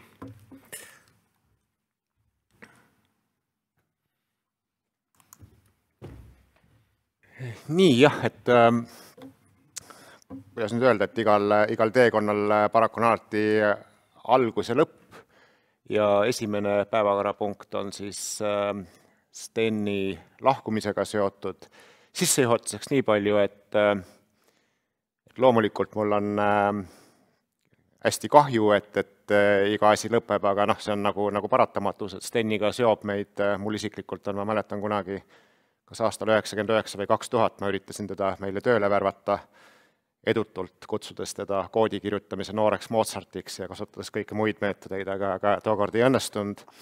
Ja kui ta meil LHV-sse tuli nõukokku, ega see ka kerge ei olnud, et ma nägin, et ta nagu ütles, et kuulge, et te olete seal niisugused, ma ei tea, hallis ülikonnas pankurid ja et mis ma sinna tulen, aga ütleme, uudishimu sai tema niisugustest muudest asjadest võidu ja meiega ta liitus. Ja kui nüüd siin on kirjas just kui nagu ennetähtaegne lõpetamine, siis tõde on see, et tegelikult ta tahtis juba mõni aeg tagasi ära minna ja palusime teda, et ära veel mine, et meil on vaja nagu vahetusi teha. Ja pigem see, et see tänasel päeval juhtub, on seotud sellega, et me oleme leidnud nüüd uue nõukogu liikme, et kes meil asemele tuleb, et igal juhul minu ja kõigi kogu nõukogu poolt suured tänud Stenile, et ta meid on toetanud. Ma arvan, et meil säilivad sõbralikud ja töised suhted ja natuke on just nagu kahju, et Sten on tehnoloogia inimene ja mulle tundub, et me oleme nüüd rohkem kui varem sinna pöörisesse sattumas, aga see, et sa nõukogus ei ole, ei tähenda, et sa ei saa midagi teha, ja nõukogu ongi tegelikult, koguneb kord kuus ja päris ausalt öeldes, kuidas ma nüüd ütlen, et ma võin lihtsalt, me peale seda koosolekut lähme nõukogu istungile, et arvake ära, mitu lehekülge materjale saadeti seekord pakkumisi, mis pidi läbi lugema.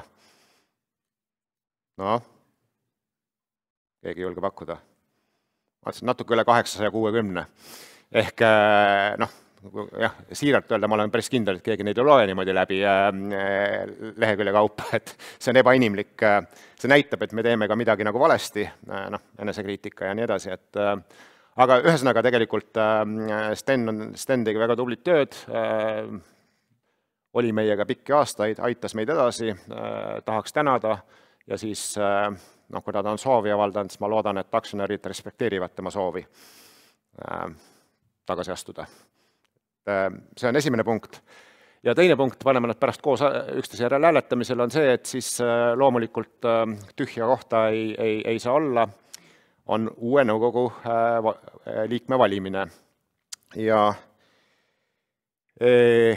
natuke siis mõtlesime, et kes meil asemele tuleb ja mis on meil vajadused ja mõtlesime, et niisugune nagu riskijuhtimise valdkond on üsna oluline asi, et näiteks sellega seoses, et kui me selle otsuse ära teeme, et siis nõukogul on ka niisugused alakomiteed, kes töötavad sektsioonides, et juhuslikult risk ja kapital on minu õlgadel, vajutab mu õlgu allapoole.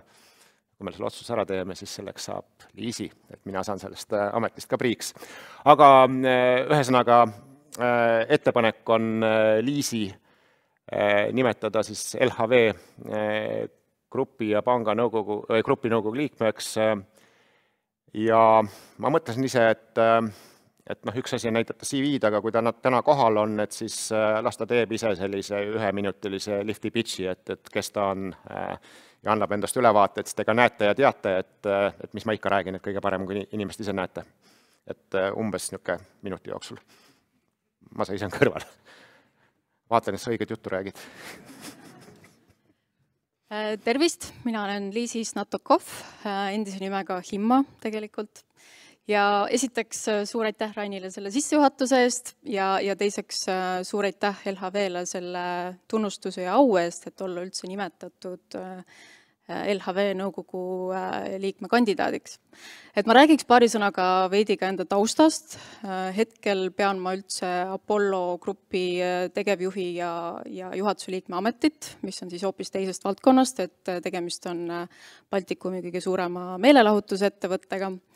Aga see ei ole otse loomulikult see põhjus, miks ma täna siin seisan, et see põhjus pigem seisneb siis minu varasemas karjääris, et olen kokku töötanud Swedbankis 18 aastat ja viimased 6 aastat sellest perioodist olin ma siis ettevõtete panganduse juht ja juhatuse liige, mis tähendab seda, et minu vastutada oli siis kogu Swedbanki ettevõtetega tehtav äri ja otse loomulikult lisaks sellele läbi siis juhatuse liikme positsiooni õnnestus mul ka kaasa rääkida siis panga nii-öelda siis igapäevases opereerimises ja juhtimises. Mina olen üks nendest õnnelikest, kellel õnnestus liituda 2005 Hansapangaga ja põhimõtteliselt terve selle aja jooksul, mis ma siis esialgu siis Hansapangas, hiljem Swedbankis töötasin, õnnestus mul näha väga erinevaid majandustsükli osi, õnnestus näha väga erinevaid kriise, kuidas neid lahendati, mida tehti õigesti, mida võib-olla tehti veidi valesti. Ja otse loomulikult terve selle aja jooksul oli mul võimalus töötada ka väga erinevates valdkondades, et alustades näiteks riskijuhtimisest, kõrgendatud äririski ehk siis nii-öelda halvaks läinud laenude restruktureerimisest ja lõpetades ka selliste suurte Baltikumi üleste tiimide juhtimisega ja viimane siis positsioon oli ettevõtete panganduse juhiks olemine. Ja tegelikult, mis ma saladuskatte all võin veel öelda, on siis see, et kui ma Swedbankis ettevõtete pangandust juhtisin, siis meie alati pidasime enda peamiseks konkurendiks LHV-d. Et hoolimata sellest, eks ole, et LHV nii-öelda 5 aasta plaanis on suuruselt teiseks pangaks saamine alles ees nii-öelda, siis meie jaoks alati oli LHV ikkagi see peamine konkurent. Et selles mõttes on äärmiselt huvitav olla mul nüüd loodetavasti varsti osaks LHV meeskonnast ja ma väga loodan, et ma suudan oma senise kogemuse põhjal panustada siis riskijuhtimise tugevdamisse, aidata võib-olla ka selle regulatiivse survega toime tulla ja otse loomulikult minu jaoks on äärmiselt sümpaatne ka LHV see suur eesmärk, milleks on tegelikult Eesti kõige suuremaks ja kasumlikumaks pangaks tõusmine. Et ma väga loodan, et ma saan kogu oma nii-öelda teadmiste pagasiga, mis mul siiamaani on siis omandatud, ka sellele kaasa aidata igati. Aitäh! Aitäh, Liisi! Et sõnaga jah, kokkuvõttes öeldes, et minu meelest Liisil on olemas kogemus korralik, ta on kriitiline ja ta on ka enesekriitiline. Et kõik 3 asja, mis vajalikud on, ehk utsid nad nakka teda ametisse nimetama. Aitäh! Minu poolt veel küsimus lugupeetud aktsionäridele, kas teil on küsimusi nõukogu liikme kandidaadile? Et siin saalis, sest võin öelda, et videoprogrammi chat aplikatsiooni vahendusel ei ole meile küsimusi laekunud. Selge, siis aitäh! Ja liigumegi neid sama 2 päevakorrapunkti hääletama. Et päevakorrapunkti 6 hääletamine, milleks siis lugupeetud aktsionärid, teie ees on ettepanek kutsuda aktsiaseltsi LHV Grupp nõukogust tagasi Sten Tamkivi alates käesoleva otsuse vastuvõtmisest. Palun hääletada.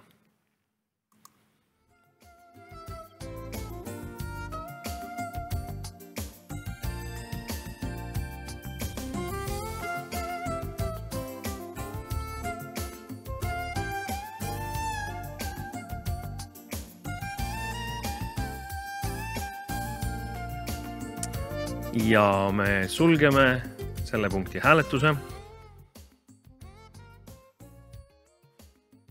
See on siis meie UK Office'i ühest nõupidamisruumi aknast. Ja teie ees on 6. päevakorrapunkti hääletustulemused.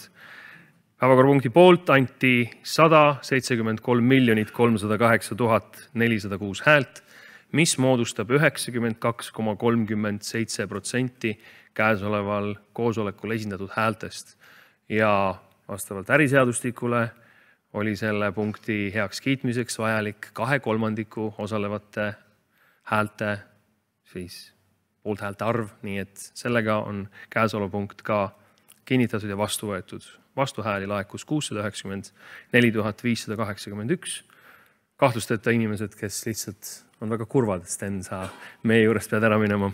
Erapooletuid hääli oli 1 116 676 ja ei hääletanud 12 506 446 häält. Ja viimase päevakorrapunkti hääletamine. Ettepanek LHV Grupi aktsionäridele on valida aktsiaseltsi LHV Grupp uueks nõukogu liikmeks Liisi Znatakov, kelle volitused algavad käesoleva otsuse vastuvõtmisest ja kestavad 3 aastat, see tähendab 20. märtsist 2024 kuni 20. märtsini 2027. Palun hääletada.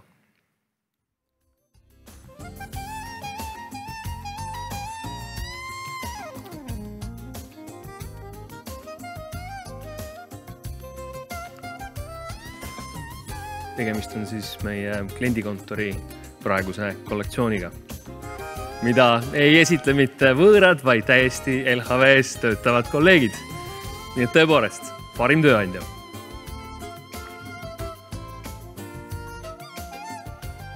Ja me sulgeme hääletuse.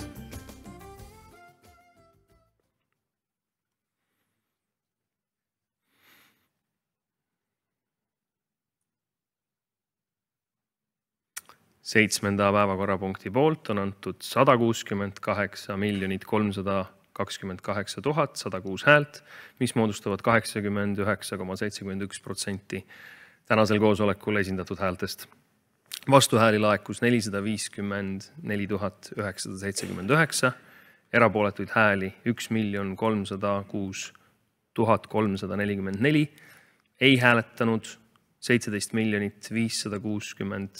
536 680. Sellega on ka see päevakorrapunkt kinnitatud ja uus nõukogu liige ametisse nimetatud. Suur aitäh teile, lugupeetud aktsionärid. Ja sellega on ka meie tänane aktsionäride üldkoosolek lõpule jõudnud.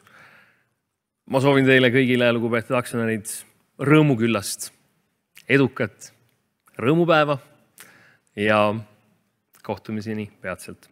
Kõike paremat!